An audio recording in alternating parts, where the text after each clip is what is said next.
J. Michael Kelly taking that lane away from Scott Liddycoat in the Vulcan.com. So Liddycoat went through the tail end of his rooster tail across the boat wake, and now they're at a point where they can no longer change lanes. They are entering the turn.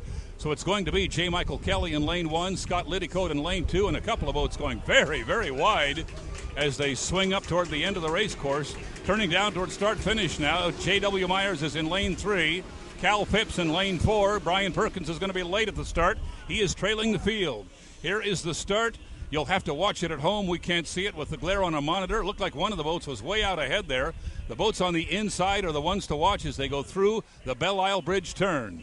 J. Michael Kelly has the inside. He should be in great shape, but Scott Liddycoat has shown a lot of boat speed here this weekend, and he is in lane 2. Now they turn left. We see the left turn made by J. Michael Kelly. Liddycoat was right with him. Now watch as they come through the turn and see if it's Kelly all alone, or will there be another boat with him? And there is. There is indeed. It is Scott Liddycoat swinging around to take a spot right beside J. Michael Kelly. And we have a great two-boat race now on the first lap of Heat 4A. Coming up the backstretch in front of the Yacht Club. Both boats at full song. Both young drivers, foot to the firewall. They want to get into this turn first and control the radius. Look at them fly, these things. J. Michael Kelly gets a little bit high, gets it settled down. Oh, he got high again. Now he's into the turn. Turns it left. The two boats very, very close.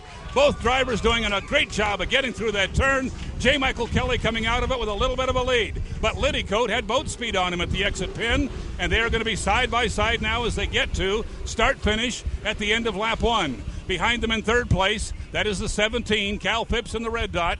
In fourth place, J.W. Myers in the 11, Peters and May. Brian Perkins coming up on him. We may have a pretty good race there for fourth and fifth place after another lap or two. J-Dub has it for now. Now we're into the big turn one more time. J. Michael Kelly on the inside, and we can already see Scott Liddycoat with a couple of boat links on him on the outside.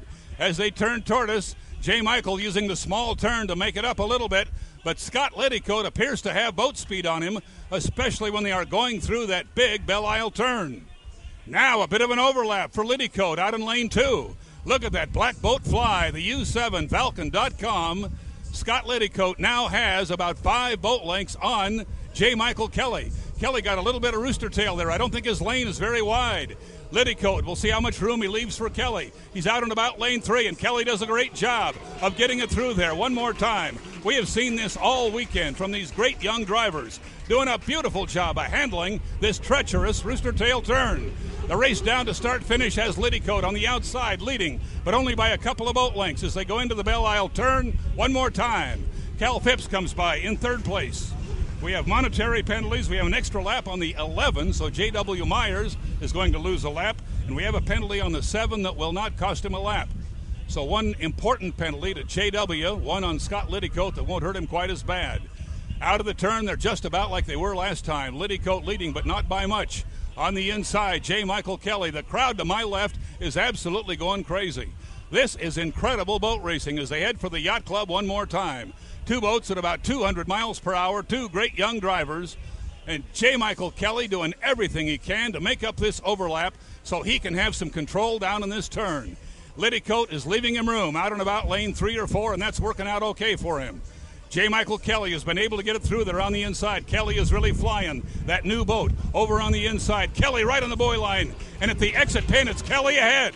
J. Michael Kelly took the lead in that turn, but Scott Liddycoat motored right up beside him as they exited the turn. He had boat speed. He was out a little bit wider. And they are side by side now at the completion of lap 3. Cal Phipps running very, very wide in the red dot. Got over here right next to the grandstand as he came around the turn. And he goes down to score at the end of lap 3.